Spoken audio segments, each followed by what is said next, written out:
Good afternoon, everyone. Thank you for joining us. Again, we have students from all over Michigan today. My name is Amy Von Drossik, and I work for United Dairy Industry of Michigan. And we're excited to partner with dairy farmers from across Michigan to bring you these virtual dairy farm tours. There are nearly 1,400 dairy farms across Michigan, and that's so exciting. So just a reminder, if you have questions today, to type those into the Q&A box, and we'll get to as many as we can. Our tour is being recorded, so you'll be sent that link to watch again, to share, or maybe you have to finish watching later. Today we are at Ritter Farms in Byron, Michigan. Our tour today will take you into the milking parlor, different barns. We'll get to see the calves and the cows on the farm. Our tour guide today is Farmer Brad, so let's go find him so he can tell us about his farm. Good afternoon, Brad. Good afternoon. I'd like to welcome everybody to Ritter Dairy Farms. Like Amy said, we are in Byron, Michigan, and for the kids that know their Michigan geography, we are halfway between Flint and Lansing, north of Detroit, in Shiawassee County. I am a third-generation dairy farmer. My grandfather bought and moved to this farm and this location in 1954, so we are getting closer to 50 years here, and I am the proud third generation to take this operation over. And I have three sons myself, Trevor, Bryce, and Evan, who are all in school from freshman down to fifth grade. And they're actually off today, so you might see them in the camera shots here and there. They had an off day of school, and they're actually out and about helping us. We're harvesting corn silage today, so it's a busy day around the farm. And I'm also in partnership with my parents still. They're active in the operation with my wife too.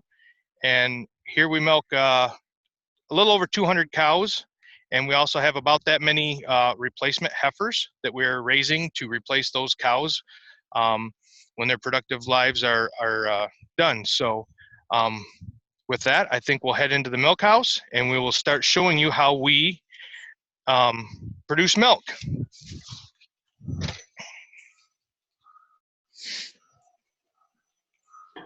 So in here, this is what we call our milk house, and this is in the front of the milking parlor. You'll see a lot of stainless steel. Let's start with the obvious. Right here is our bulk milk tank, which holds 2,700 gallons of milk. This milk is picked up every day. This is where the milk is primarily cooled and stored until the truck comes every morning to pick it up. We'll kind of work backwards. Before it gets to the bulk tank, the milk will go through this, we call it a plate cooler. And every other plate of this is milk, and the other plates are cold well water.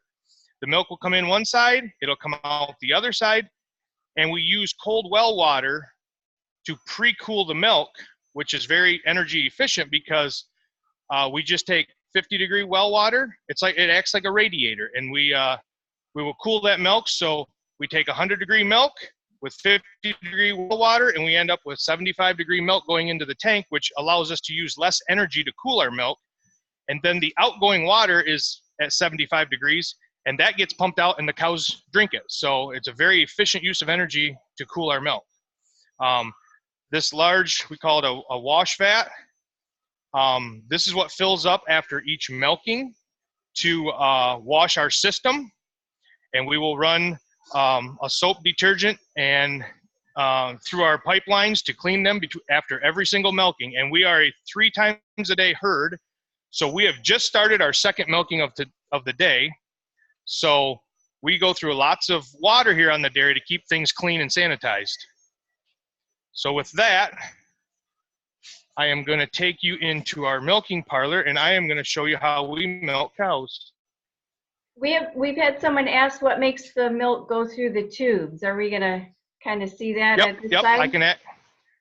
I can show you that right now. So now that we're walking down into the milking parlor,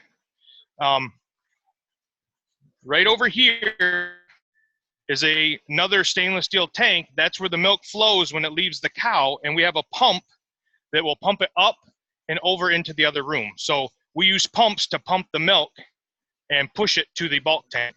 So right around right here, when it gets pumped, this larger tube right here is a filter. So all of our milk goes through a filter before it goes to the plate cooler into the bulk tank. And that way, any tiny little piece of debris that we might have missed in the prepping process and the milking process gets caught by that filter. We are kind of waiting here. It's gonna take a couple minutes, and I will show you how you're gonna probably start seeing some milkers come off, and then we'll get another group of cows in here, and we will show you how we prep and milk the cows. So while we're waiting for that, where does your milk go to? Our milk is picked up every day on the truck, and then our milk goes to Ovid, Michigan, which is basically north of Lansing, to a processing plant that is owned by the co-op, the milk co-op that I belong to. And at that processing plant, the primary things that they make are they make lots of butter, and they make non-fat dry milk are the two biggest ingredients. They make some other things, some other products that will end up in ice creams. We make mixes that end up in ice creams, and but that kind of processing plant is where we kind of pull the milk apart. We pull the butter fat to make the butter, and what's left over we make into non-fat dry milk. So those are the goods. So those are the goods that you're able to produce with your farm. Yes. Yep. That's awesome. And you can see that we're rinsing all the milkers off between the groups, making sure everything's clean. And we are about to bring another group of cows in. We bring 8 cows in at a time, and they will come in, and they will make a 90-degree turn so that their udder is facing us. It looked like they might be a little nervous. They're camera shy. We all have different behaviors, don't we? Oh, yes, they do. Yes, they do. And you'll notice in here that there's a lot of stainless steel in here because we are producing food here. So this is no different than any kitchen that you will be in. We utilize a lot of things that are easily clean because we need to have a very clean environment for what we're doing. So I am going to show you. I'll do a couple cows here for you. Oops. Sorry, Bridget. So I got to put my gloves on before we prep the cows because we don't want to transfer anything from one cow to the other. And you'll see in a little bit that our cows lay in free stalls with sand. So what we do is we start by brushing any excess sand off. And then I pre-strip each quarter of the cow. And that gives me a visual inspection that the milk is good and there's nothing wrong with it. And now I am dipping on what we call pre-dip. And what that does is it's basically like a hand sanitizer. It'd be the equivalent of a hand sanitizer for us humans. And that will, upon contact, within 30 seconds, it'll kill any bacteria that might be on that cow's teat. And I'm going to go through we have 2 people in the parlor all the time, and we do groups of 4. And the reason we do that is once we start prepping them, it gives them a little chance to relax and begin to, we call it milk letdown, where they will relax and let the milk flow and let the milker harvest it. So I've got my 4 cows dipped, and then we use cloth towels, and we only use 1 towel per cow, that way to keep everything, there's no cross-contamination. And then they go in a bin, and we do a lot of laundry at the dairy farm because these towels get washed. We have 3 batches that get washed 3 times a day. And by doing this, the pre-dip also loosens any other dirt, and we can get all the stuff off of there and make sure they're very good and clean.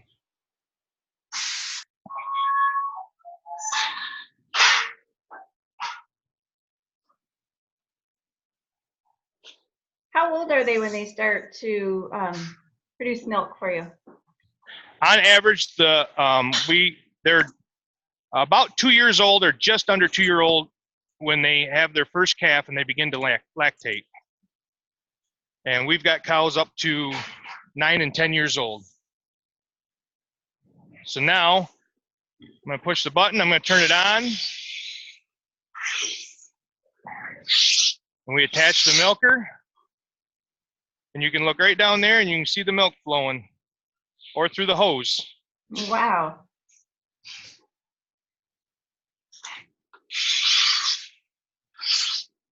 How long does it take for a cow to milk? It'll take about 5 to 7 minutes, depending on their production, to milk out. And you will notice the chain that's hooked onto the milker. The milkers are hooked to a sensor, and they detect when they are done milking. And this chain right here will detect that, and it pulls the milker up, because what we don't want to do is we don't want to over milk them, because then they start getting a little ouchy. So we have equipment in place. So as soon as they're done, it detaches them, and then we also put what we call a post dip on, which is kind of like a sanitizing lotion that'll stay on them until the next milking. It keeps their teats conditioned and keeps the bacteria from having any issues, when they go lay down. And do they enjoy being milked? Oh yeah, yeah, because they when they're full of milk, they realize it, and it's a relief for them. And so if you are watching right now, you will see where these cows just stand right there, and they are very relaxed, and they're much happier, because if we didn't take the milk out, it would get kind of painful. So I'm guessing that technology has really helped make your farm even more efficient. Yes, technology is a huge thing. I'm going to bring you up here. And one of the coolest technologies that we utilize right now is we have necklaces on these cows, and you'll see the little gray pod on there. And it's basically a Fitbit for cows. And I've got a program on my computer. It's all wireless. I have antennas in the barn. And what that'll do is it lets me know how active or inactive my cows are, so I can track them all the time. And a lot of times we can find things that if they're feeling a little bit under the weather before I could visually see that. Another neat thing that it does, it's got a microphone in there that actually listens when a cow will spit her cud up and chew on her cud. It listens for that and records that. And that's a very big indicator for us, because a cow is a ruminant, is how much cud chewing they're doing as to the health of the cows. So I will get an alert if one of them is low, and I know that, well, maybe she's got an upset stomach or something, or she just didn't eat enough one day. The activity also tells me things like if they're laying down or active, it just tells me a lot of what's going on with the cows. And actually, nowadays with cell phones and smartphones, I can look on my phone. I can be 4 states away, and I can look up and see how my cows are doing. That is truly amazing. I'm going to have you start moving outside. We're starting to lose our connection just a little bit. And okay, while we're doing that, I've always wondered, has all this technology, has that freed up a little bit of time that you can spend more time with your family? Or it does some.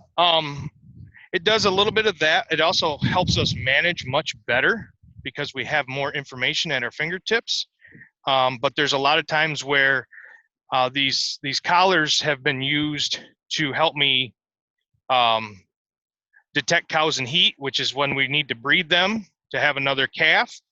And instead of spending times standing in a pen just looking at them, now I can just look at my phone and it'll tell me whether they're active or inactive and things like that. So yes, I get a little time back, but it also lets me manage these cows to a much better degree, so that we find problems. If there's any problems, we find them sooner, and we can head off any illness quicker. And it's just much more detailed. That's just awesome. Now you talked about how your milk just goes to Ovid. So a lot of our students are studying economics and goods and products, and they are the consumers. So it's just nice that there's a processing plant so local around so many dairy farms. So it really doesn't have to travel far. They're getting very fresh milk and fresh product. Yes, yes, that is one thing that I think the dairy industry is going to have to will never get far from is you will never have long distance hauls because it is such a perishable food item that you're always going to have a milk plant within a reasonable amount of time to get that milk to the plant and get it processed so we can get it to the stores as quickly as possible. Oh, that's awesome. Well, it looks like we're in a new barn. You want to tell us about this barn? This barn is what we call our freestall barn, and we call it a freestall barn because we have stalls, but the cows are free to choose which stall they lay in. They roam around and they lay on sand, so it's basically like laying on a beach. If you look around, you will see a bunch of fans in here, and those fans are controlled by a thermostat. So as soon as we hit the around 70 degrees, the fans start kicking on to start moving air around so that we keep fresh air and air moving and a breeze in here in the summertime. Today, it's a beautiful day out, but it's not quite warm enough, and we've got a nice little breeze that's blowing through because we have curtains that open up. You can see right outside the barn right now, but in about another month, or maybe even less, we will start rolling those curtains down as it gets chillier, and in the middle of the winter, this barn will be completely closed up to keep them warm all winter. We don't heat the barn, but it'll keep the wind off of them, and they will stay in here. What temperature do they like it? A cow really likes it from about 45 degrees to about 70. That's their favorite zone.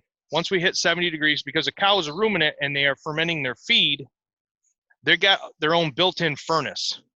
And so a normal cow's temperature is 101 degrees, which is, quite a bit higher than ours. So once we get above 70, they start feeling a little more pressure on them. So cooling in the summertime is a big deal when we have a holding pen behind the parlor where they go and they wait for a few minutes to be milked. We have sprinklers in there. So when it's warm, we will turn the sprinklers on to soak them down and cool them off 3 times a day. And then they come out to this barn and we have the fans running. And so cows don't get too cold. I mean, it's not that the winter's not hard on them, but their perfect zone is that 45 to 70, So like today. It sounds like you create a really nice, comfortable habitat for these cows, which they just love. It looks awesome. Yes. Yep. We want them to be as comfortable as possible, because if they're comfortable, they're healthy, they're going to produce a good product for us, and if we keep them comfortable and happy, it makes our lives easier. Oh, I would imagine.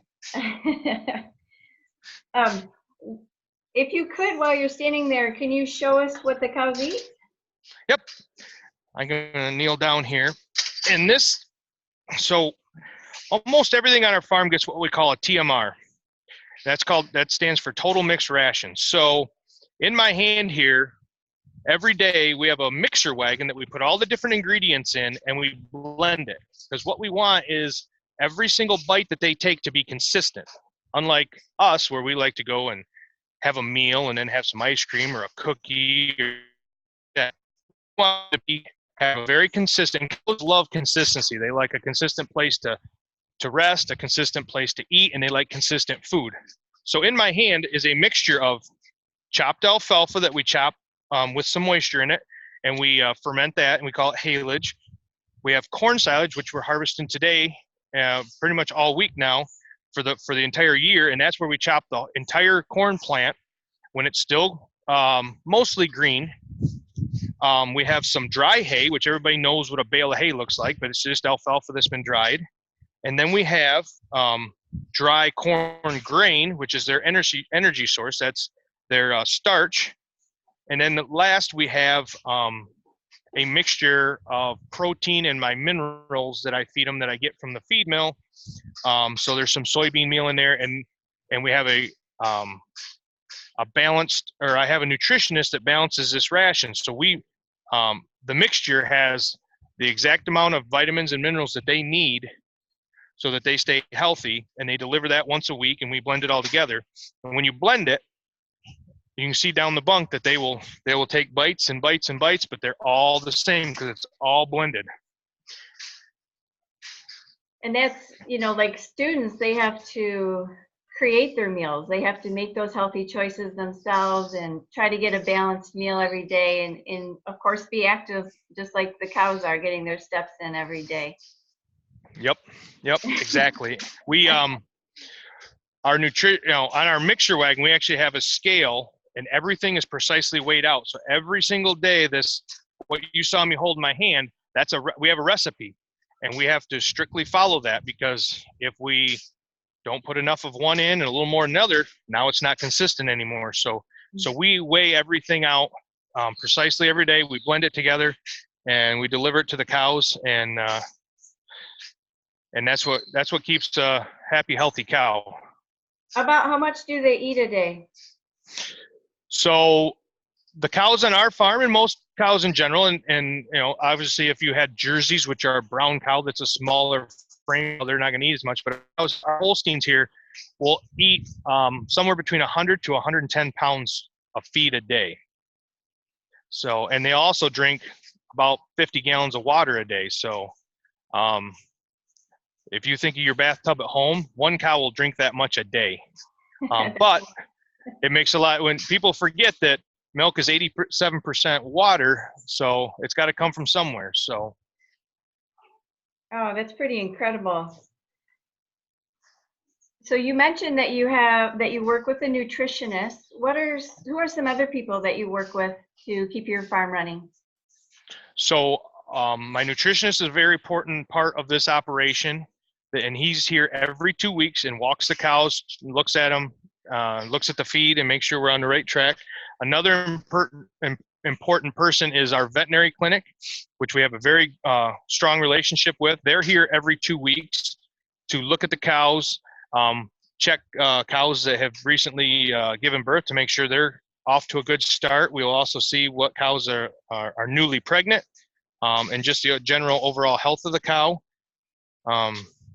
Those are the two biggest ones right now. Obviously, we have a pretty good relationship with our milkman. You want to keep the milkman happy, because we got to keep that milk moving. But those are all jobs that the milkman, the veterinary, and the farmer and all, these are 7-day-a-week jobs, and the milk's got to keep moving. If you have a sick cow, the vet's got to come out on Sunday afternoon. The nutritionist, if there's an issue with feed, we're all on call all the time to make sure that these cows are comfortable and happy. And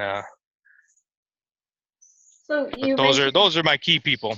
Yeah, just a lot of people, just a lot of services that are happening on the farm. I'm sure you have, even with your tractors and stuff, you're gonna use repairman. So just a lot of mechanics, servicing, yep. Yep, just a lot of ways to get involved in dairy farming that you might not even realize. It's amazing. Now you mentioned that your vet will help you with cows that have had babies and stuff. Can you tell us about calves a little bit, and maybe if you start heading towards the heifer barn, and maybe we can get a shot of the calves while you're walking, and you can tell us about how they're cared for when they're first born. So when our calves are born, within an hour after birth, they receive an oral vaccine to protect them against any kind of because they're just freshly born, they're susceptible to some things, and so we give them an oral vaccine to protect them against any kind of a bacteria or a bug. Then as soon as their mother is milked, we want to get that fresh colostrum into them as soon as possible, because that's full of antibodies, and we keep them in a individual pen inside for a few days and make sure they're eating well, and then we move them out to the calf hutches, which are kind of like little condos, and we put them in there, and they have neighbors and other calves and stuff, but we don't want them to have contact, because when they're still drinking milk, nose to nose contact will kind of spread some bugs here and there. So it's not until they're on dry feed that we start commingling them and letting them play around together. But they have neighbors right next to each other. They socialize. Cows are a funny thing. They socialize more than anybody thinks. They've got their friends and their buddies. And Mr. Fowler's class wants to know why they have tags on their ears. oh, the tags. So the tags, that is how we have too many cows to name. So this is our way of knowing who's who. So we just keep tagging them with a new number. We have a computer program that everybody's entered into. I can tell, what if heifer number 2227, heifer calf, I can go on the computer and tell you who her mother was and who her father was, and those are important things that we need to know so that we keep things on the right track here. It's purely identification, but it's important so we know. And then we also know what that number is associated with their birthday, so we know their age and things like that. Oh, that's great. How long do they stay in the hutches? They're in the hutches and on milk for 7 to 8 weeks, and then during that time we introduce some dry pellets to them and get them slowly onto dry feed.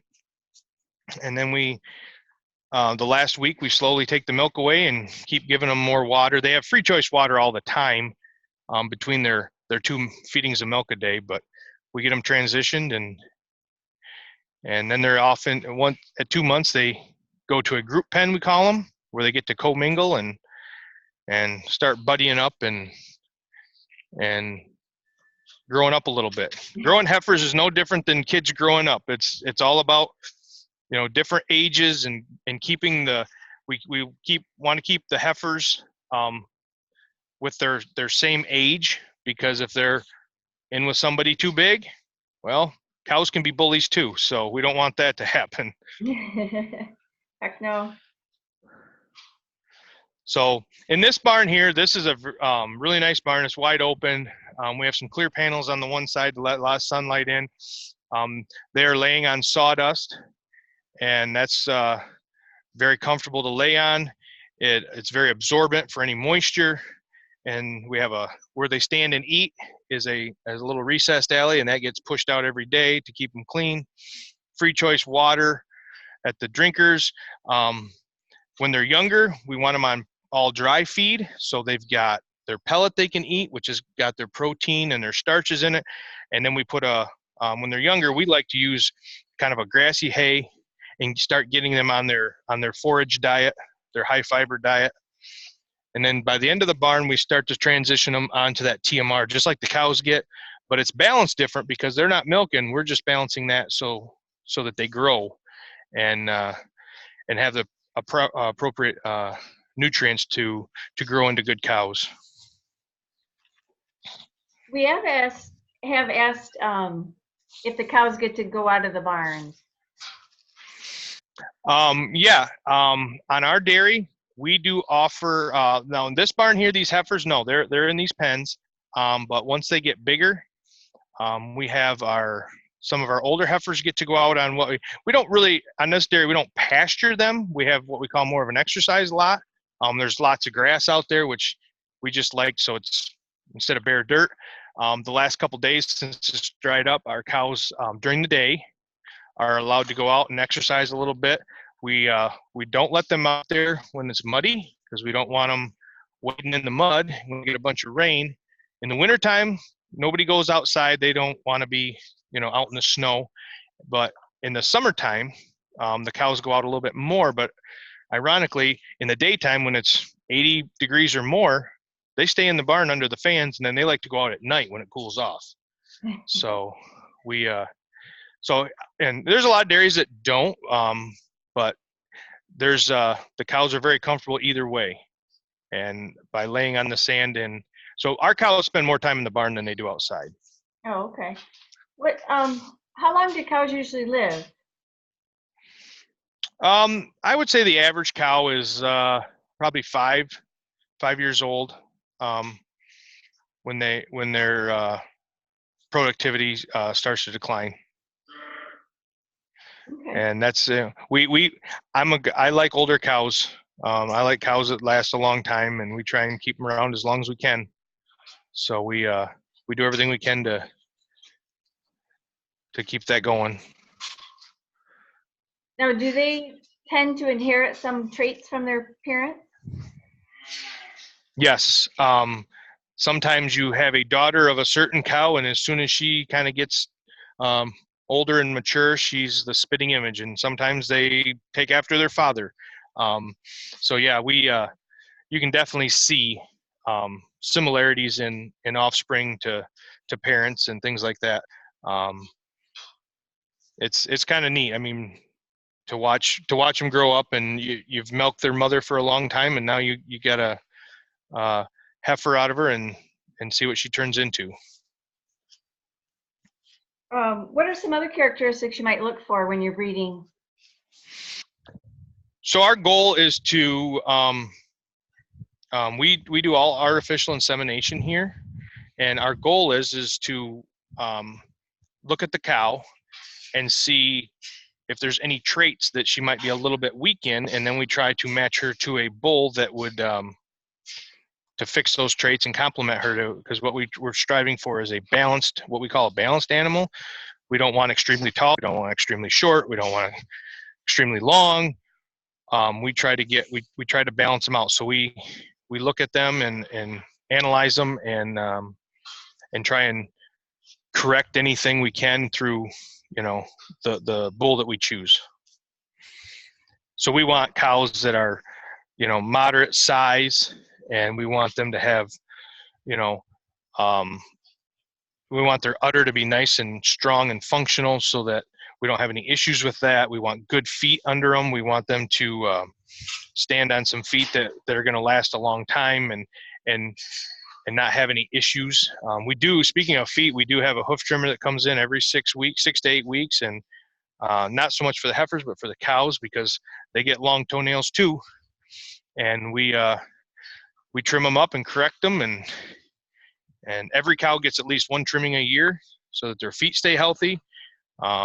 Something I didn't show you in the parlor, but on their way out of the parlor 5 days a week, they walk through a foot bath, which we have a solution in there that's kind of like a drying agent to kind of dry out in between their toes and keep that skin in there healthy and kind of harden the hooves up a little bit. So we do a lot to keep the cows comfortable and on walking around good. So we hopefully don't need the trimmer as much. um, we have a lot more questions on calves, but first, more important is what happens to the cow poop? So every single day of the year, we are scraping and pushing cow manure, and depending on what barn it is where we push it to. But we have some concrete manure pits that we push it into to store it for a little bit. Other ones we have some flat storage that is just for a couple days, but eventually we load that up onto our manure spreader and we take it through out to our farm, and we'll spread it on the fields and incorporate it into the soil, and which is very good natural fertilizer, and it allows us to use less purchased fertilizer to grow our crops. And so we utilize the manure 100%. It's constantly recycling. We're putting it on the fields, it grows the crops that feed the cows, and then back out again.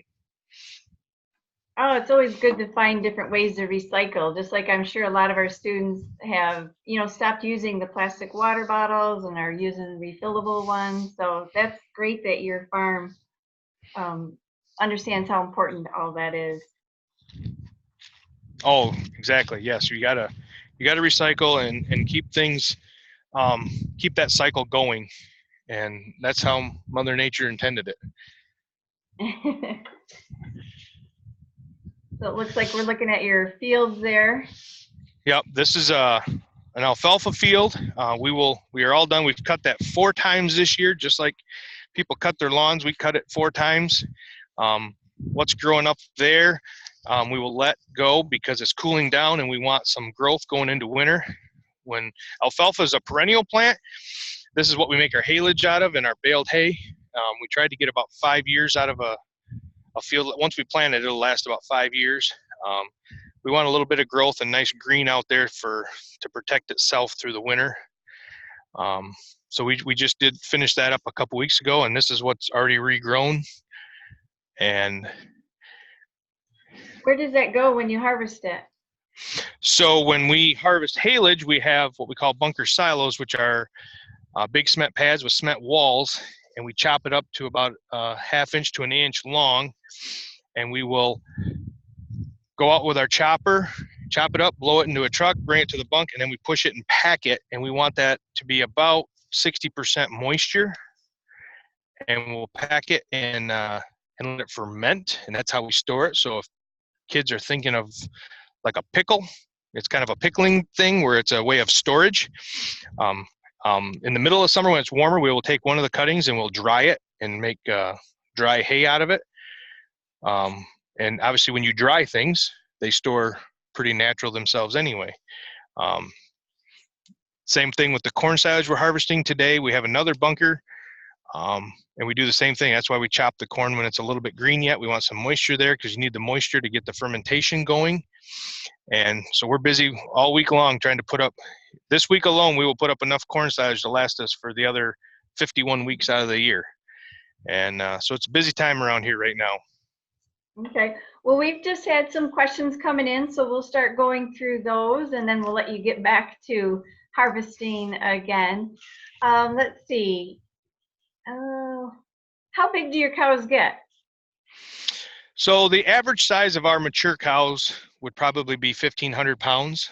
Sometimes, just like people, you know, we've had some that will get up to 1,700 pounds, and some just get up to 1,300 pounds. But the average cow, mature cow, will be 1,500 pounds. And how big are they when they're born?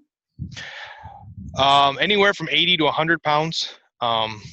So they're a pretty, they look little compared to mom, but they're still pretty good size when they're born. How much do they sleep? That's a good question. I'm not sure if I even can accurately. Cows tend to lay down and just rest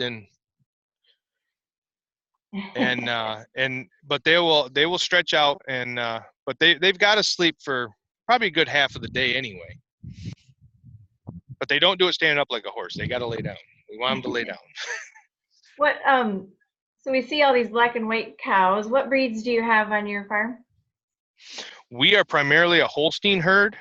We do have some, and which are black and white. We do have a few red and white Holsteins, which is just, they're still a Holstein. They just have a little different gene in them that makes their coats red and white instead of black and white.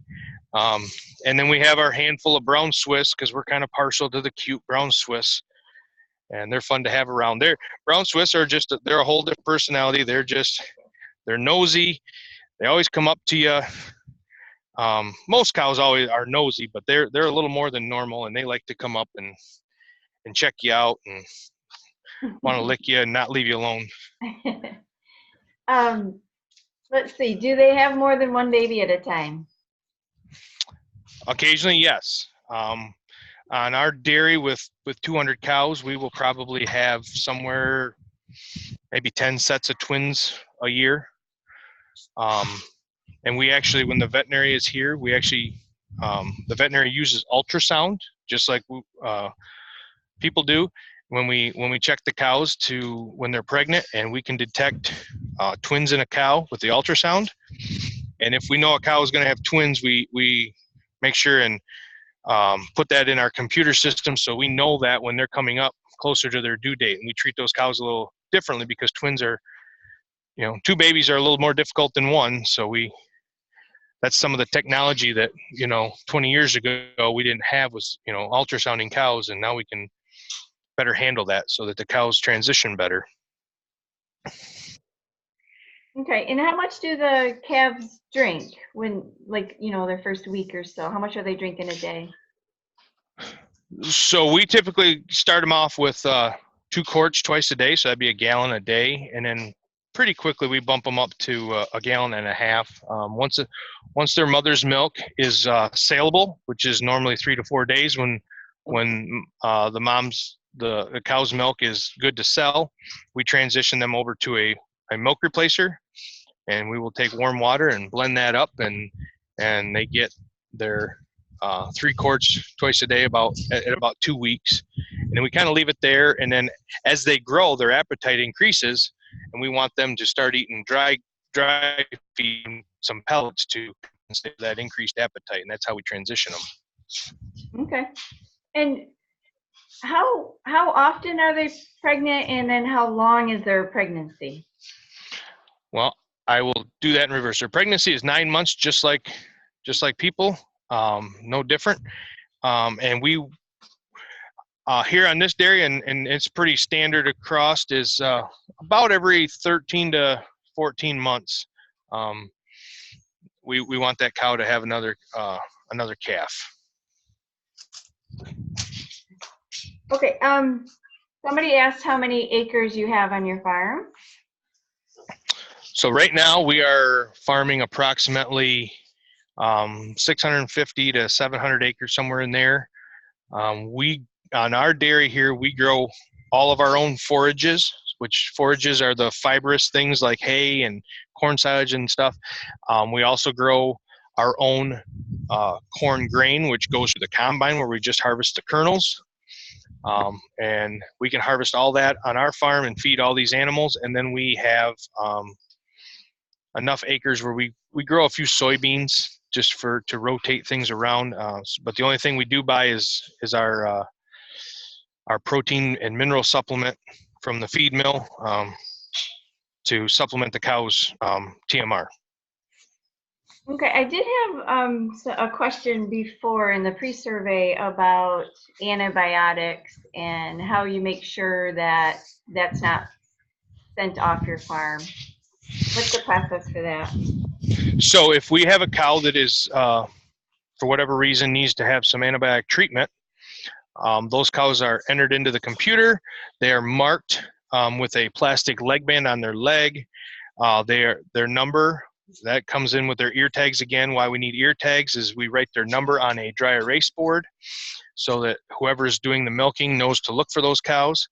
And then we segregate that milk. We actually use a special milker, and we segregate that into a bucket. It does not go into the pipeline.